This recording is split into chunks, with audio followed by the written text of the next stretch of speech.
Olá, pessoal! Hoje nós teremos a correção do PET volume 5 de todas as semanas do 7º ano do ensino fundamental.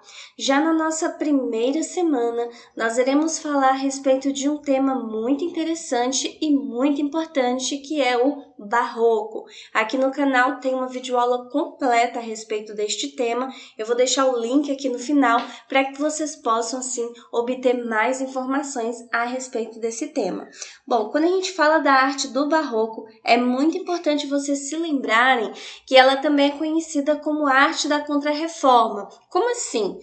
Diante aí da reforma protestante que foi iniciada por Martinho Lutero, nós vamos perceber que a igreja, que antes ela detinha todo o poder, toda a imponência, toda essa questão do poderio, ela vai acabar tendo uma crise muito grande e perdendo muitos fiéis. Então o que acontece? A igreja ela vai precisar tomar uma providência, ela vai precisar tomar uma atitude para que ela possa recuperar todo aquele poder que ela possuía anteriormente. Então ela vai utilizar a arte aí como uma ferramenta didática muito importante para fazer com que as pessoas passem a enxergar novamente a importância, a imponência, a grandiosidade e o poder da religião, da igreja nessa questão aí. E é justamente aí que a arte ela vai entrar como um item fundamental para que a igreja ela possa recuperar toda essa questão envolvendo o seu poder.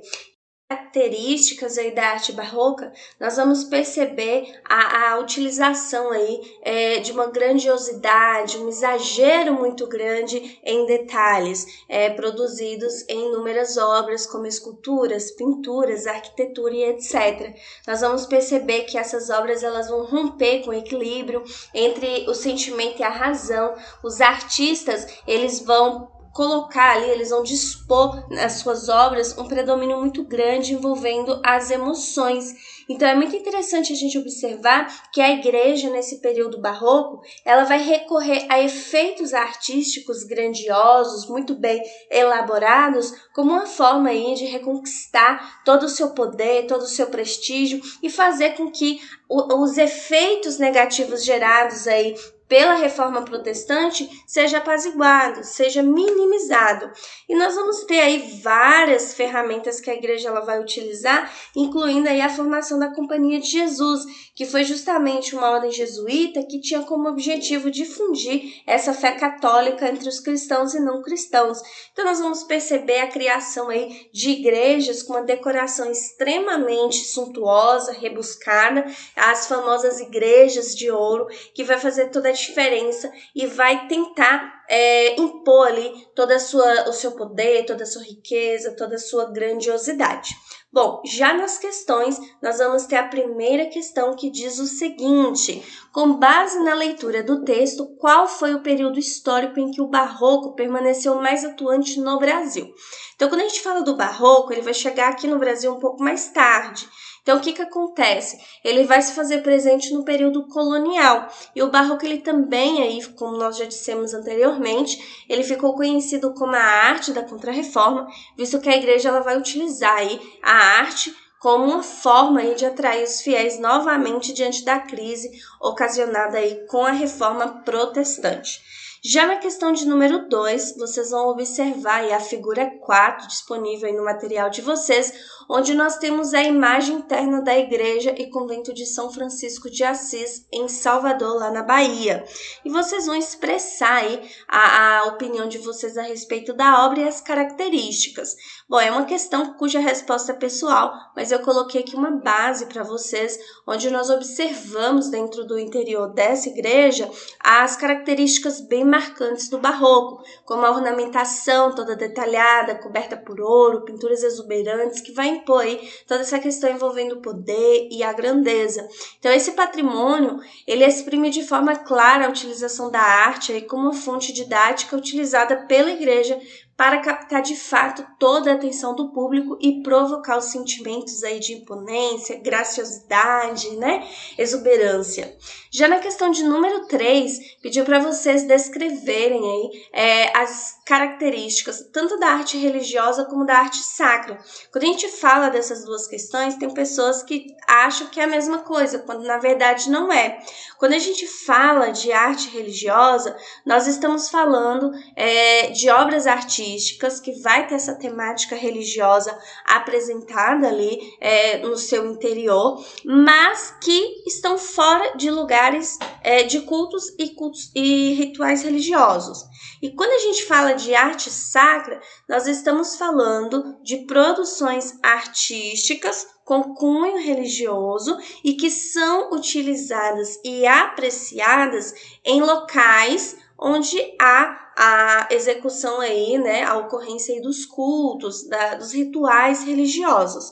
Ou seja, na arte religiosa vai ser aquelas obras artísticas que as pessoas vão ter em casa, vão ter expostas em uma determinada praça, em um determinado lugar, e a arte sacra vai ser aquelas produções artísticas que estão localizadas em locais específicos para cultos religiosos, tá ok? Já na semana de número 2, nós vamos ver aí a questão do barroco no Brasil. Quando a gente fala do barroco brasileiro, vocês vão perceber que é uma arte que vai chegar aqui ao nosso país um pouco mais tarde. Vai chegar em meados aí do século XVII e século XVIII. Nós vamos perceber que ele vai se desenvolver aí com o início da colonização. E é interessante notar que quando a gente fala do barroco brasileiro, nós vamos observar que ele vai estar extremamente associado à religião católica. Então, nós vamos perceber aí que nas regiões onde nós vamos ter o enriquecimento pelo comércio do açúcar, da mineração, nós vamos encontrar diversas igrejas que vão ter aí trabalhos com essas características barrocas de uma forma muito exuberante. E nós vamos perceber que no nosso país nós vamos ter vários artistas barrocos que vão trabalhar com extrema maestria. Isso porque o barroco, né, essa característica do barroco, ela exprime justamente isso. Toda essa grandiosidade, toda essa imponência, uma riqueza de detalhes muito grande. E no Brasil nós vamos ter aí o escritor e arquiteto que foi Antônio Francisco Lisboa, que também ficou conhecido como Aleijadinho. Ele foi um artista imprescindível, muito importante desse período, onde ele vai produzir inúmeras obras que eram feitas basicamente, né, esculturas feitas basicamente em madeira, pedra, sabão. As suas obras elas vão carregar aí uma questão de expressividade muito grande, vai carregar um teor com as características brasileiras e que vai fazer com que a pessoa que esteja observando, ela seja ali envolvida em um leque muito grande de emoções, de sentimentos, dramatização. E um outro artista também que foi extremamente importante aí para o período barroco vai ser o mestre Ataíde, que foi o pintor mineiro Manuel Costa Ataíde, que tem aí diversas obras barrocas disponíveis para a nossa apreciação. Então vamos lá para as nossas questões. Já na questão de número 1, diz o seguinte: o barroco é um estilo artístico do século XVI e XVII e teve grandes nomes da pintura e da escultura entre os seus protagonistas. E aí vocês vão assinalar o nome do artista que ficou conhecido aí pelas suas belas obras na escultura em Minas Gerais, que vocês vão assinalar corretamente a alternativa B, que foi Antônio Francisco Lisboa, também conhecido como Aleijadinho.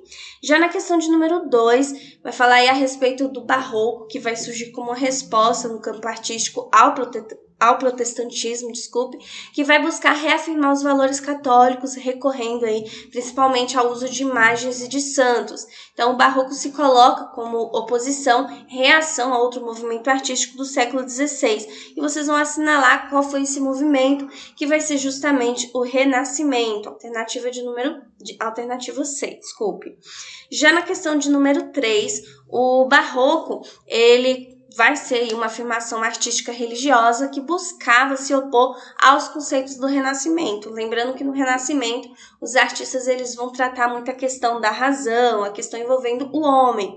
Então, a utilização do antropocentrismo e da racionalização aí na produção estética.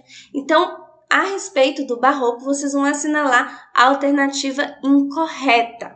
Então, dentro dessas alternativas que vocês têm aí, a incorreta vai ser a alternativa B, porque ela diz que a preocupação do barroco era reforçar o racionalismo e equilibrá-lo com as emoções e não em criar uma arte mais emotiva e cotidiana.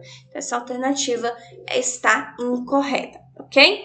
Bom, pessoal, já na questão de número 4, vocês iriam falar um pouco a respeito do Mestre Ataíde e de Aleijadinho. Lembrando que o Mestre Ataíde foi um grande artista do período colonial, seus trabalhos envolviam um leque muito grande, como atividades de douramento, enfim, várias atividades que vai envolver trabalhos em talhas, pinturas de painéis, pinturas decorativas de forros de igreja. Então, nós vamos ter a utilização aí pelo Mestre Ataíde de cores puras, vivas, que vão apresentar aí características genuínas brasileiras. Nós vamos ter a presença aí da carinha brasileira nas produções do Mestre Ataíde de uma forma muito exuberante. Já Aleijadinho, que foi um grande artista barroco, ele vai produzir aí inúmeras obras importantíssimas para a história da arte brasileira, entre elas a Igreja de São Francisco de Assis de Ouro Preto e o Santuário do Bom Jesus de Matosinhos, ok? Já na semana de número 3, nós vamos ver aí o Rococó.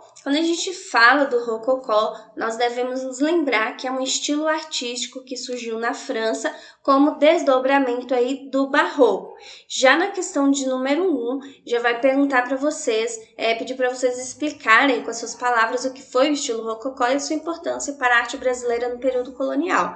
Então, quando a gente fala do Rococó, nós devemos nos lembrar aí que é um estilo artístico como desdobramento, como a gente já diz aí, do período barroco, da arte barroca, diferenciar aí do barroco, porque no barroco nós vamos ter um exagero muito grande com relação aí à exuberância, à vivacidade, ao vigor. E já no rococó nós vamos ter essas características minimizadas aí. Bom, já na questão de número 2, nós vamos ter aí, com base na leitura do texto, vocês vão explicar aí as características do barroco com relação aí à pintura, à escultura e à arquitetura. Então, na pintura, as obras de arte elas vão priorizar tanto os jardins, parques e a natureza de maneira geral, como os ambientes de luxo, erotização e sedução. O destaque são as cores luminosas como branco, azul e rosa, além de elementos marinhos como ondas e conchas. Então, com relação a esse tema, algo que eu preciso que vocês prestem muita atenção. No barroco, nós vamos ter uma questão religiosa extremamente arraigada. Quando eu chego no rococó, a temática do rococó vai ser diferente. Ela vai estar voltada ali para a vida cotidiana, uma vida de divertimento, por assim dizer. Os temas vão envolver a vida cortesã, mitologia, cenas sexuais. Então, a temática vai mudar do barroco, que é uma questão religiosa, para o rococó, que é uma questão voltada para a vida cotidiana. Já na escultura, nós vamos ter a presença aí das linhas suaves, tamanhos menores, utilização da porcelana, gesso, argila, ouro, prata e madeira com cores mais suaves. São algumas das características aí das esculturas desse período aí, desse movimento artístico, ok? Nós vamos ter representada aí nas esculturas do período rococó, justamente essa temática que vai surgir, que vai, na verdade, fugir de toda essa questão religiosa e vai avançar para a questão do cotidiano, inclusive aí, a temáticas mitológicas também.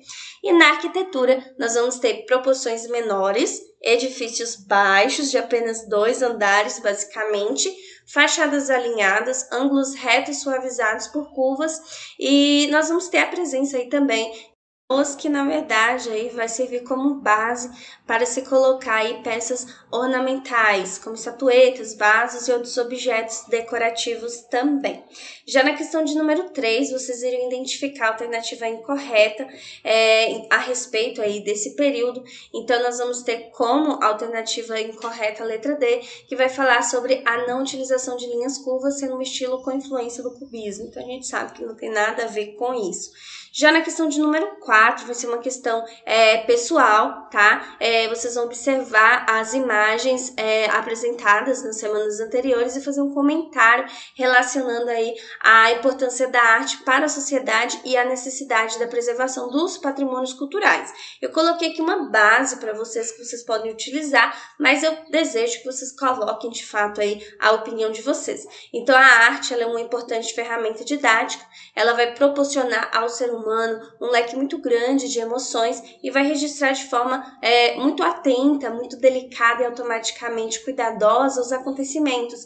E a preservação dos patrimônios culturais, ela vai se fazer presente e muito importante para servir de fonte histórica e cultural, tanto para a nossa consulta, como também para o nosso aprendizado e para que esse aprendizado seja passado para as futuras gerações. Então, essa preservação e a conscientização dessa preservação é de suma importância. Bom, já na semana de número 4, nós observamos um tema bem interessante também, que é o neoclassicismo. Então é importante a gente lembrar que quando a gente fala de neoclassicismo, nós estamos falando de um movimento artístico e cultural que também vai se desenvolver lá na Europa, principalmente na França, no final do século XVII. Então veja, anterior ao movimento neoclassicista, né? Desculpe, nós vamos ter a predominância do barroco. Quando a gente chega aí no final do século XVII, nós vamos perceber uma renúncia a este estilo barroco e nós vamos perceber um interesse muito grande pela retomada aí dos ideais greco-romanos. Então nós vamos ter a presença aí desses ideais nessa forma de arte que vai começar a surgir a partir daí.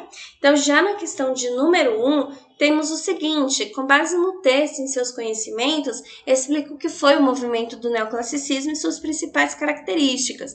Então, um movimento artístico que retoma os ideais clássicos e que vai romper aí de forma drástica com os exageros, rebuscamento e complexidades do barroco. Então, as principais características vai ser a influência e valorização da arte clássica, a retratação aí com clareza aí dos temas do cotidiano, envolvendo questões da mitologia, vai apresentar o racionalismo, o academicismo e o idealismo de uma forma bem enfatizada.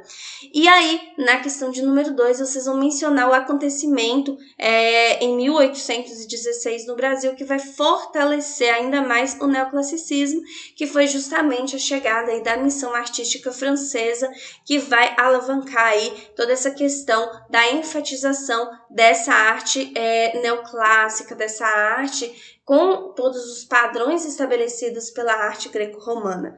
Ok? Bom, já na questão de número 3, vocês iriam assinalar aí como verdadeira ou falsa as afirmações. Então, na primeira afirmação, o neoclassicismo recebe esse nome, uma vez que este esteve baseado nos ideais clássicos. Trata-se aí, então, de um movimento de oposição aos exageros, rebuscamento e complexidades do barroco. Corretíssimo. Próximo, o neoclassicismo começa no século XX no Brasil, ainda que não tenha tido tanta representatividade no país. Opa, essa alternativa está falsa, ok, pessoal? Na próxima afirmação, no neoclassicismo, a arquitetura urbana prevaleceu de uma forma clara, era caracterizada pela simplicidade formal, e nós vamos ter a presença aí de cornijas, platibandas como recurso formal, sendo aí uma alternativa verdadeira. No neoclassicismo, as casas rurais obedeciam aos padrões aí, da arquitetura residencial urbana mais modesta, eram nos interiores que mais se aproximavam dos padrões da corte. Bom, essa afirmação aí tá totalmente falsa, né, pessoal? E para finalizar, na arquitetura neoclassicista, as janelas e portas se destacavam enquadradas em pedra aí e também arrematadas em arco pleno, em cujas bandeiras dispunham-se rosáceas mais ou menos complicadas com vidros coloridos. Que afirmação longa, mas é uma afirmação verdadeira. E de acordo com o texto de vocês, ok? Já na questão de número 4, nós temos o seguinte: identifique nas afirmações abaixo a opção incorreta. Aí até pediu para vocês voltarem ao texto e refazerem a leitura. Então, alternativa incorreta, alternativa C, neoclassicismo era totalmente contrário aos ideais iluministas, sendo essa afirmação incorreta. Bom, pessoal, essa era a nossa correção aí do PET 5 do 7º ano do ensino fundamental. Eu espero que vocês tenham gostado. Caso vocês tenham curtido, deixe aqui o seu like, se inscreva aqui no canal, pois nós vamos ter muitas novidades aí nos próximos dias, ok?